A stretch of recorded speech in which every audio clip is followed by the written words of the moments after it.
Greetings and welcome to Hexed Encountered. I'm Joe. In this video, we're going to be going into the library here to take a look at my collection of Panzer Grenadier and Infantry attacks games. So they're the same system, basically. I have a lot of Avalanche Press things here, and I wanted to kind of split them up. We'll do the naval stuff in a separate video down the road, not sure when, as well as the few standalone non-series games I have from them. So I do have a lot, as I said. At least I feel like it's a lot. Anyway, so we're going to start with the infantry attacks here, and I'm going to kind of go pseudo chronological order of the topic as opposed to like a release date or whatever. So this game I've already done, playthrough, first look, all that stuff, Fall of Empires. So this is one of the two core games from Infantry Attacks, which is, of course, First World War version of Panzer Grenadier. This one is the Austrians, the Austro-Hungarians against the Russians on the Eastern Front in 1914. And as I said, I already played this one. Now, the way I'm going to do this is I'm just going to kind of go through everything, and I'm going to briefly talk about them, but I'm not going to do any kind of unboxing or first look or anything like that. The idea here is to show you what I have, and then you guys can comment and say, hey, let's play that one. I'd like to see that one on video, whatever it may be, or just ignore it entirely. It's up to you, as is always the case. So anyway, this is Fall of Empires. As you can see, I've got all my counters bagged up here on the back with one of the player aids. And as I mentioned earlier, this is already on the channel. You can check it out anytime you want. Now, this is okay, next up we have Franz Josef's Armies, which is an expansion for Fall of Empires, as we just saw. So that's kind of what I'm going to do. I'll show you the base game and then maybe some of the expansions. That's the idea, at least. So this one has 28 new scenarios plus 11 battle games, which is kind of a campaign. They link them together with scenarios from Fall of Empires to kind of tell the story, as it says here, of the 1914 campaign on the Eastern Front. You get 264 new die-cut and silky smooth playing pieces. You get a look at some of those pieces up here on the top. I like the artwork. As you can see, it's C.F. Baver from 1915. So it's old kind of period artwork. Very nice, very nice. Then we have a Golden Annual. So Golden Annual is one of the publications they do for their Gold Club. Gold Club is pretty nice. If you buy a decent amount of stuff from Avalanche Press, you can get good discounts and things. If you're a member, it costs $75 a year. There are times when you can get it for less. So this is also an expansion for Infantry Attacks. This is the Balkan Sideshow. So again, this is going to be the Austrians and the Russians. And you can see here it says once or twice a year when we feel like it, the Golden Journal brings Gold Club members a complete exclusive game. Our very first such tells the story of a campaign that actually happened in the August 1914 border war. Oh, I said Russia. This is Austria, Hungary, and Montenegro. You get 10 new infantry attack scenarios and 104 new die-cut pieces. Again, the artwork is really cool. I definitely dig the artwork here. And as you can see, most of these have been designed so far. I think all of them so far were designed by Mike Benninghoff, who is, of course, the man behind Avalanche Press. Then we have Winter's Battle. Okay. And again, painting on the cover. Very nice. This one actually is not in a bag. And this was the German. So this actually goes with August 1914, which is right below it. So we'll look at that in a moment. But this is the German offensive in February of 1915, designed to drive the Russians out of their last foothold in German territory. So this would be after Tannenberg and etc. Despite the bitter cold and heavy snow, the Germans crushed the Russian 10th Army and secured a major victory. That major victory, though not enough to knock Russia out of the war, as had been hoped. So this is a campaign study. And you can see that it says right here, an infantry attacks campaign study. What does that mean? So it's kind of a linked set of scenarios about a specific thing, a specific campaign, right? So this is about that campaign study, short book of scenarios and history. So one of the things that really is attractive to me about Avalanche Press is the amount of history they put in. He does a lot of research. I mean, he's a PhD. Dr. Mike, he does a lot of research here. And, you know, you can see here, this is just a story, right? It's the winter battle in Masuria. And there's a Russian map of it. And then you get like first 3-4 pages, and then you get into the scenarios. And you can see all the scenarios are in here. There are no new pieces in this. You use the pieces from this guy right here, Pieces and Maps, August 1914. Again, we got a painting on here with Hindenburg and I'm guessing Ludendorff maybe right here. And on the back, you can see we've got some of the counters. You can see some German counters. See some Cossacks here, Russian leader, etc. Some support units, a machine gun, cavalry unit, reserves. There's a general. And this is about the 2 Russian armies that rolled into the German province of East Prussia. So this is the Battle of Tannenberg, which occurred that month. And then they turned, so the Germans rather surrounded and destroyed the Second Army at Tannenberg, and then they turned on the First Army and routed it at the Battle of Masurian Lake. So they kind of defeated them in detail. They took care of the separate pieces of the Russian army. And that was a big deal on the Eastern Front because it kind of stabilized things. Since the German main effort was always going to be on the Western Front, that was just the way the strategy worked out for them. So that is what I have in the vein of infantry attacks. Now we'll move to Panzer Grenadier, and we'll start with some early war in Europe. So we have the fall of France, 1940. This is what is considered one of the core games. You can see it's in a baggie, but it does have a lot of stuff in the baggie. And this is, just as it would say, it's the spring campaign of 1940, where the French basically lost and were knocked out of the war. They lost to the Germans, despite having a pretty decent army. A good army with, you know, the problem I think came down to tactics and the fact that the Germans did some things that the French weren't expecting. And the French didn't use their armor all that well because the French tanks were actually pretty good. They just didn't, and the German tanks at that time had not evolved into, you know, the things that they would have in Russia, say, later on in the war. So this is a core game, as I said. You can see there's plenty of maps in here. We get 8 maps. Get the rules, of course, series rules. It is good for solitaire play. I can attest to that. I have not played this one yet, but this is one I plan on doing at some point for the channel. I just have not gotten around to it, which is the case with a lot of my stuff. Anyway, again, a look at some of the counters in here that you can see. We got some French units here, some Germans. We got Panzer 3F, which was one of the better tanks they had at that time.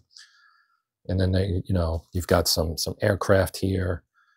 There's a French armored unit. Here's a German.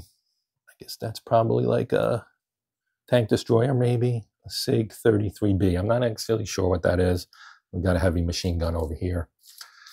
So that's the fall of France, and there's a whole bunch of stuff that Avalanche does to support these games. That's kind of their key business model, I guess you could say, where they'll put out a core game like this one, and then they'll put out a bunch of expansions that are relatively cheap and add to this kind of core central theme. So in that case, this is the fall of France. And then we switch gears kind of and go to the other side of Germany, to the Deluge, which is the invasion of Poland in 1939. Now this is an expansion book. It's bound. It's got you know, a decent amount in it. This is one of the bigger expansions. And you can see here, it's an expansion book focused on the battles of September 1939 between Poland's defenders and the German invaders. So this is just the German side of the invasion. There's no Russians in this. It includes 165 die-cut and mounted playing pieces. You'll need, this is where it tells you what you need Fire in the Steppe, Broken Axis. I have both of those. Slovakia's War, Parachutes over Crete, and The Fall of France. Of the games listed in here, I don't have Slovakia's War or Parachutes over Crete. Probably get them at some point, although I think this one's out of print. But he usually, Mike Benninghoff, that is, usually does something that kind of fills the gap if something's out of print. Anyway, what that means is that there will be some scenarios in here that I can't play because they would be calling upon pieces that would be in one of these two games. So that's what that's all about. And you can see some of the Polish units here as well. So we have a Polish R-35 tank. I think the R-35 was actually a French tank. It's some cyclists. I almost said motorcycles, but these are bicycles. Then, of course, some of their other units, a railroad unit, armored car, some fighters, and a Vickers, which is, of course, a British tank, along with some German stuff. We got a Panzer I here and some German cavalry. Then we have Polish Exiles, which is after the fall of Poland, and this is a campaign story. So again, this is going to have writing in it. And again, it's by Mike Benninghoff. He does a lot of the history articles. You can see it's pretty lengthy, and it talks about all the various Polish units. Then you get into the game part of it, where you have the special rules that apply to this, and then they organize things by chapter, and then you have scenarios within each chapter. And that's kind of how that works. So this one is a Panzer Grenadier campaign study, which we saw in the infantry attack stuff, based on the heroic battles waged by these Polish anti-fascists with 15 new scenarios. You'll need the Deluge, which is the one we just saw, 1940, the Fall of France, which we saw right before that, and then 1940, Swallows of Death, which I don't think I have. I don't think I have that one. But then we have 1940, The Last Days of May, which is another campaign study by Philippe Lenard. He did both of these two. He's the man behind both of these, as you can see. He designed both of them. So again, it's a campaign study. So that means you'll have basically, well, this one actually does not have much of an article in it. But you can see it's got, again, you've got the Abbeville bridgehead there. You've got something about Dunkirk, I think, over here. Yeah, the Dunkirk pocket. And you can see this one is based on the battles between French and German troops at Dunkirk and Abbeville in late May 1940. So again, this one needs the Fall of France and the Road to Dunkirk, which is the British side of this campaign and comes as a separate boxed game, which is right here. So this is the Road to Dunkirk. This is boxed. I got this long enough ago that it was still in a box. And as you can see, it's the British Expeditionary Force of 1940. So these were the guys that were evacuated at Dunkirk. And when it comes in a box, you get a box, right? So this has the new 4th edition rules, which aren't so new anymore. This game was produced in 2019. So this is about the BEF dispatched to France in September of 39. The 10 infantry divisions of the British Expeditionary Force pressed forward into Belgium 8 months later to meet the onrushing German panzer divisions. Faced with overwhelming odds, the British gave ground slowly as they fell back towards the English Channel, finally exiting the continent through the miraculous evacuation at Dunkirk. So this one has 47 scenarios. They're broken up into 6 battle games. So that you can play it in kind of a sequential order with one leading into the next. It's a very cool system. Again, we have a look at some of our units here. You can see we've got some German aircraft, Panzer II, some more armor from the French. We got some Marines. We got a British Hurricane and a British tank here. So that is that campaign. And now we'll switch gears and go to the Eastern Front. So here we have Fire in the Steppe. This is a core game.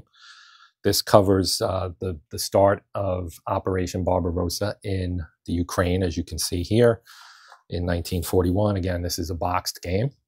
This came out in 2021, the one I'm holding in my hand. So this is about the invasion, and it's Army Group South in Ukraine. As part of Barbarossa, the southwest front of the Red Army of Workers and Peasants was the defender, and they had This is a little bit controversial. Some people debate it. World War II's largest tank battle. There's a couple of contenders for that title, all on the Eastern Front. And because of the, I don't know, paucity, I guess, of records and stuff, there's still some contention about what the actual largest one was. But this is about the tank battles around Brody and Dubno. There are 42 scenarios based on these battles organized into battle games, as we've already seen. And there's even a solitaire campaign in this particular one, which I think is really cool. So again, you've got the general gist. You get an image of what the maps look like. And I've done this game for video as well, so you've seen some of this anyway, if you're a long-time viewer. Or you can always go back and look. You can see we've got some Russian tanks, planes, the German Fearsome 88mm gun, a Panzer II, and a Stug 3, one of the venerable German tank destroyers. Then I've got a slew of more Eastern Front stuff here. So they have this Eastern Front artillery, which is the Book of Armament. So this is kind of unique in a way, in that this is, it's all artillery. So it's focused on the Eastern Front games, and you can see Fire in the Steppe, South Flank, which is Kursk, Burning Tigers, also Kursk, Broken Axis, which is Hungary, I think, or maybe Romania, and then Gates of Leningrad. So it comes with 88 new pieces, artillery display cards for each player, new artillery-centric optional rules, and historical background about the guns and their users. So this is something you don't need to actually have, but it provides some cool supporting things. So I will probably, when I do some of this Kursk stuff, I will, or Broken Axis, because I have that as well, I'll probably get into using some of these so you can see it. But you can see some of the big guns on here from various countries. It's pretty cool. If you like the queen of the battlefield, you have plenty of it in here. We have Armata Romana, which is the Romanian army. And this is a scenario book. So not a campaign study, a scenario book. You flip it over. At the moment, German troops launched their surprise invasion of the Soviet Union in June 1941. Romanian dictator Ion Antonescu declared a holy war against the communist regime. 500,000 Romanian soldiers participated in the early campaigns, fighting fierce battles in Bessarabia, at Odessa, and in the Crimea. So this is an expansion for Fire in the Steppe, 98 die-cut mounted pieces for the Royal Romanian Army, the Armata Romana, in its own special color scheme. You can see the kind of yellow. There were also 20 scenarios and 3 battle games that linked them together. So again, this is kind of a thing like how many tactical games feature the Romanians, you know, in World War II? Not a lot. So this is a neat little add-on for Fire in the Steppe. And in a similar vein, we have Puppet Brigade. This is a campaign study, so again, slightly different. It'll have a little bit more information about the campaign in it. And so this is about Slovakia and the Slovakian forces. And I think this might be the one that replaced Slovakia's war. So I might be okay on that one as far as having that for the Polish game. I'm drawing a blank here. I got so much here. All right. So this is where Slovakia became a satellite of Nazi Germany. Slovak troops fought alongside the Germans for 5 years as the most minor of allies, taking part in the 1941 invasion of the Soviet Union, but mostly serving as rear area security. So this one's focused on the battles of the Slovaks against the Red Army. There are 9 scenarios plus the history of the campaign and 88 pieces. Not a complete game. You'll need Fire in the Steppe and Broken Axis to play it. So again, you get a look at some of the pieces. These guys with the crosses here. And then these are the Slovakians, I think. I think these are the Slovaks. I think the cross ones are Hungarians, if I remember correctly. Then we've got Broken Axis, which is the invasion of Romania in 1944. So you've got kind of the beginning there in Armata Romana, and this would be the end for the Romanians before they switched sides. So between April and August 1944, and this is a main game, as you can probably tell. It's got maps, it's got counter sheets, etc. This has 4 maps, 517 counters, And the scale and stuff is all the same. 50 scenarios, etc. All of this pretty much is the same for every game, except for the number of maps and counters you get. Between April and August of '44, Soviet Axis armies fought along the Romanian frontier in a series of epic battles that became case studies for training both Soviet and Western tank commanders for the next half century. So this has 50 scenarios and 5 multi-scenario battle games, and it comes with everything you need except dice. And you get a look at the maps that are in there, as well as the units. The Romanians are still yellow, as you can see. The green ones, they're the Russians, and the gray ones, as you might expect, are the Germans. That blue guy right there, the 88, that is a Luftwaffe unit. That is why it's a slightly different color. So that is that. Then we've got River Battleships, which is a complete game, and it's a little bit unique.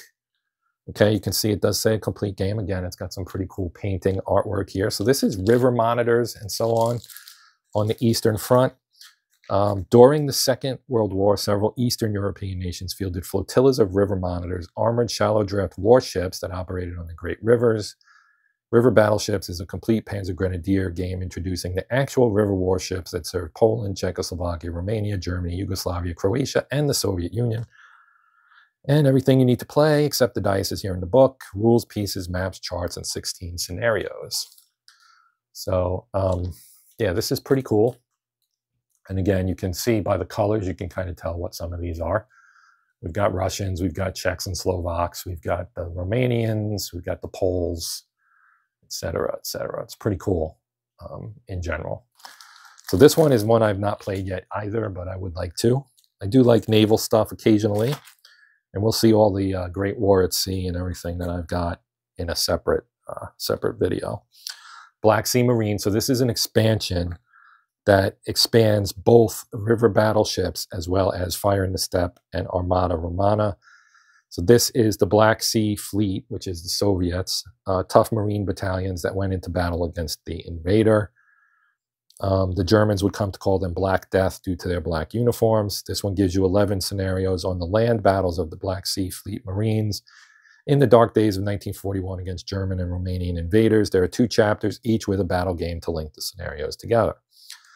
And as it is a campaign study, you do have a story here on the Black Sea Marines, written by Mike Benikoff, as you can see. And then the pieces, talks about the pieces here.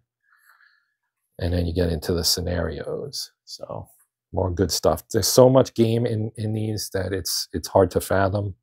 I could play nothing but this, and it would probably keep me occupied for several years, probably. Anyway, then we have Burning Tigers. This is a bagged game, as you can see. It is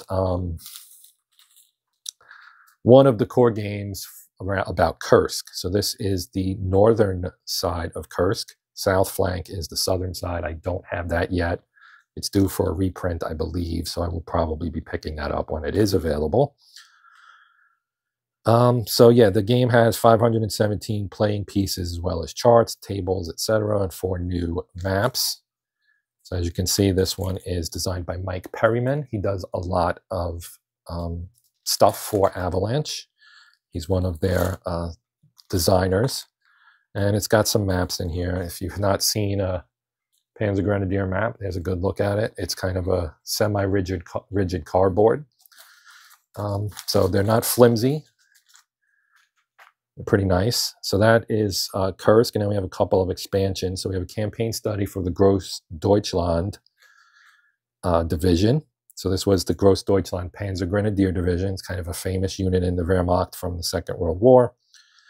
And this is its actions as part of the Battle of Kursk.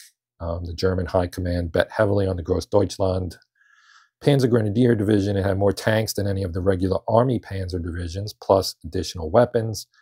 Add to that enormous combat experience and unit cohesion. This was one of the elite units. It was not SS, it was regular Wehrmacht. And it had 200 Panther tanks that all went to this one division. So it was an elite division, and it did receive the best of the equipment available at the time.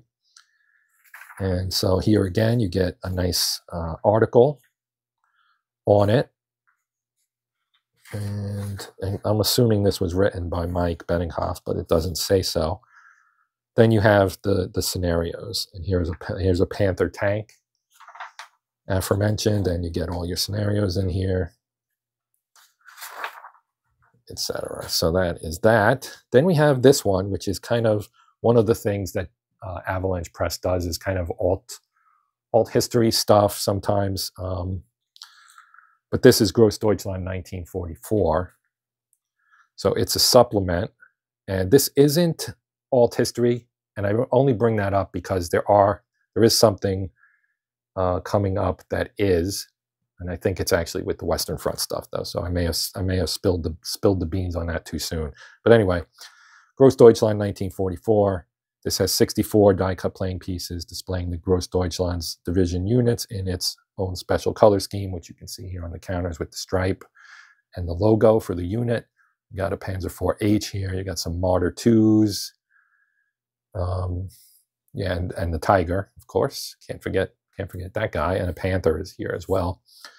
So this is 20 new scenarios from the spring and summer 44 Soviet invasions of Romania, in 4 chapters with historical background and battle games. So this one requires Broken Axis, Fire in the Steppe, and the Kursk South Flank, plus Armata Romana. Of all of those, I only don't have the South Flank game because I simply don't have it yet. I'm waiting for the reprint. Okay, now we have the most recent of the World War II Panzer Grenadier games, which I've already done video for. It's Fire and Sword, Battles for Hungary 1944. This one's by Philippe Leonard.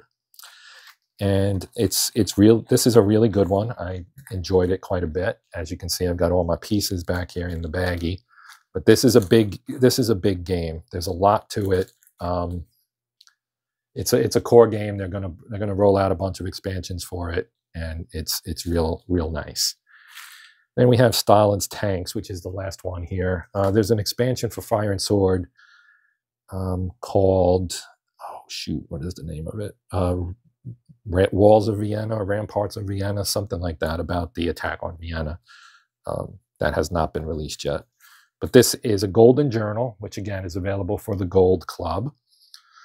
And so you can see Golden Journal brings Gold Club members a set of extras for their Avalanche Press games. This is issue 54, so there are many of them. And it tells the stories of some of the Red Army's abortive tank design. So this is kind of the alt history thing. All of them at least existed on paper, and some of them actually saw combat. So this has 6 scenarios, including the largest Panzer Grenadier scenario ever published. So I'm looking forward to checking that out. It's meant for team play, and 24 silky smooth die-cut pieces, so not a ton of pieces. And you'll need Burning Tigers, which I have, Fire and Sword, which I have, Fire in the Steppe, and Broken Axis. So I have everything I need to play this. So that's good. So that is all the Eastern Front stuff. Now let's go back to the Western Front and start off with an Army at Dawn. So this is another one that I've played for the channel. This is North Africa with the Americans taking on the Germans. So you can see I've got all the pieces here in the back. So this one has been done for video as well. I won't spend a ton of time on it. Another really solid game. Got some maps, desert terrain, a little bit different, more open than some of the other maps are. And yeah, I enjoyed this one. This one is also a Mike Perryman design. Then we have the New Zealand division. Okay, so this is an expansion for the Army at Dawn, or an Army at Dawn. And this is from 41 to November of 42, the 2nd New Zealand Division fought in all the major battles in the Western Desert, Crete, and Greece. After the victory at Alamein, the Kiwis helped lead the Allied pursuit of Erwin Rommel's fleeing Axis army across Libya and into Tunisia. So this is another campaign study, 11 scenarios. And the New Zealanders took a lead role in the 8th Army's penetration of the Mareth line in southern Tunisia and fought until the Axis collapsed. For this one, you need an Army at Dawn and Liberation 1944, which is the British campaign from D-Day to like Bulge time-ish. So this I don't have. I'm waiting on a reprint of that as well. Then we have another core game called Dragon's Teeth. This is Breaking the Siegfried Line 1944. So this is once they got through France and to the German border. You can see some of the dragon's teeth that were on the border there between Germany and France. So this is, again, breaking the Siegfried Line. On 11 September 1944, patrol from the U.S. 5th Armored Division crossed the German border, beginning a campaign that would last 3.5 months and cost over 140,000 casualties, as the Americans tried to break through the Siegfried Line defenses known to the Germans as the West Wall. So this is a complete Panzer Grenadier game based on these epic battles as America took the fight into Nazi territory. You get 40 scenarios of tank and infantry combat, 4 map boards, and 495 playing pieces. This was a relatively new release. It came out last year. And I have yet to break this one out. So this is one that would be a contender for some play on the channel. Then, of course, we have the revised, updated playbook edition of Elsenborn Ridge, which is the Panzer Grenadier treatment of the Battle of the Bulge. So this is, of course, a core game. It is in the new playbook version. They don't do boxes anymore. Everything comes in a Ziploc now in this playbook format, at least the core releases. This one is, as I mentioned, it's about the Bulge. So it's December 44. German armies roll into the wooded hills of the Ardennes in eastern Belgium, striking a final blow against the American troops forcing their way toward German territory. So this is the north shoulder of the Battle of the Bulge between the American 1st Army and the German 6th SS Panzer and 5th Panzer armies. The heroic stand at St. Vith by the 7th Armored Division, the Panzer Graveyard of Krinkelt, the destruction of the 1st SS Panzer Division. It's all here and more. So this one's got 583 pieces, 4 maps, 35 scenarios, and of course the new rules. That's Elsenborn Ridge. Now we have some expansions for this Western Front stuff here. We have Spearhead Division, which is a scenario book. It's actually fairly thick for one of those. You can kind of see right there. You flip it over, you've got the 3rd Armored Division. That's what Spearhead Division is. You can see the 3 right there. It fought from Normandy deep into Germany, breaking through German resistance. The division suffered over 16,000 casualties. Late in the war, the division took the name Spearhead to note its achievements. This is an expansion for Elsenborn Ridge, featuring 88 new die-cut mounted pieces displaying division units in their own special color scheme. You can see that right here. Got the logo and the yellowish color. There's a German unit, a Jagd Tiger. There were 25 scenarios with 4 battle games to link them together. So you do need Elsenborn Ridge, which I do have. So that takes care of that. Then we have another Golden Journal. This one's a little older. It's number 27. It's Sherman tanks, also for Elsenborn Ridge. And this one is features the Sherman tank. So you get 24 pieces, plus we have a scenario for their use and some other background articles for Elsenborn Ridge. You can see some various types of Sherman. You got a Marine Sherman here, as well as a base Sherman and a Sherman with the 76 millimeter gun. Got an M4 105 here and another Marine Sherman. This one's the 76. This one is not the 76. And then we have the alt history one I was talking about earlier called Land Cruisers. This is a scenario book. And this one, you can see here, if we pull this in, you can see First Great War ended in December of 1916. So this is alt history. With Wilson's peace and negotiated settlement that left all parties dissatisfied, the Second Great War erupted in August 1940. French armies pushed relentlessly into German territory, spearheaded by massed armor formations and backed by waves of tactical attack aircraft. It's kind of blitzkrieg in reverse, I would say. Caught off guard, the Imperial German army resisted as best it could. Stopped onslaught, the Kaiser's generals deployed their most carefully guarded secret weapon, the massive armored vehicles known as land cruisers. So this is a supplement for Panzer Grenadier game series set in the same alternative history background as our Second Great War at Sea games, which we'll see some of when I do my naval stuff. It's not a complete game. It requires the 1940 Fall of France and Elsenborn Ridge. To play all of the 10 scenarios included, Land Cruisers also includes 8 double-sided and 72 standard-sized, 8 double-sized If you're familiar with the Great War at Sea, Second World War at Sea, etc., they have the ships that are double wide. It's the same as that. Or great battles of history, the phalanx units, for example, are double-sized. 72 standard-sized pieces. So you can see an example here. Those are the wide ones right there. And to me, this is pretty cool. I'm someone who's into alt history, you know, big what ifs and so on. And this whole Second Great War thing is pretty cool. And as far as I know, this is the only like land element for that series. He's written some books, and he has he being Mike Benninghoff, or Avalanche Press, I should say. They have several books on the various fleets, and they have several games and expansions that typically require one of the Second World War at Sea games for maps and so forth. And we'll see some of that when I do the naval stuff. So that is that. Now let's do Sword of Israel, which is modern Panzer Grenadier. This is from the 60s, which is what Panzer Grenadier considers modern. They're expanding it. There's going to be a Fulda Gap 68 game that will be similar to this. This, of course, is the Six-Day War, 1967 Sword of Israel, designed by John Stafford. Now, this just takes it a little bit more forward, not quite to the to the 80s, where things were vastly different because of the continued evolution of technology.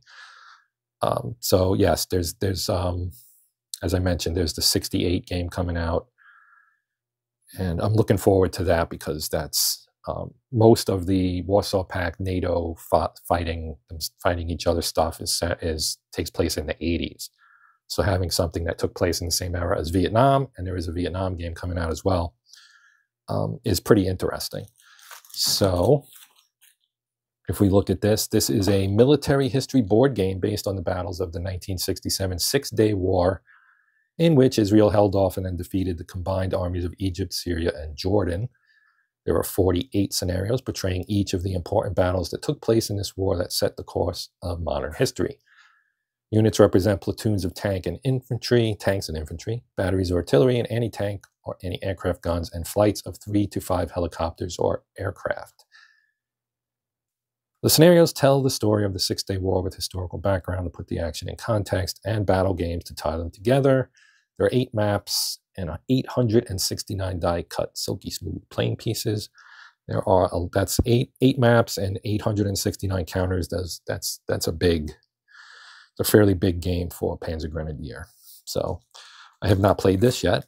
I am looking forward to it. I have done some Yom Kippur War stuff, but I haven't really done much with the Six-Day War, which of course was kind of a precursor to that.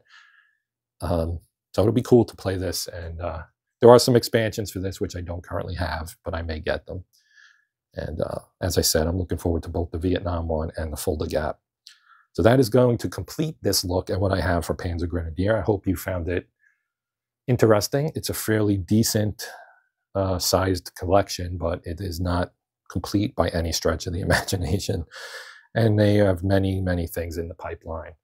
You can go to avalanchepress.com to check out all their stuff. I'll throw a link in the description. I'll probably do things like this for most of the publishers that I have games from. Some collections will be smaller than others. Some, like Compass and GMT, would be bigger probably than this. Yeah, that's just how it is right now. Anyway, thanks for watching. If you have any questions or comments, if you see something here you think would be really cool to see in the near term, please let me know. I'm always looking for feedback, things that people want to see. So I have a lot, and right now, pretty much I just choose what I want to show, but it's always good to get outside opinion from you guys. So if you have something to recommend or suggest, please feel free. I would appreciate it.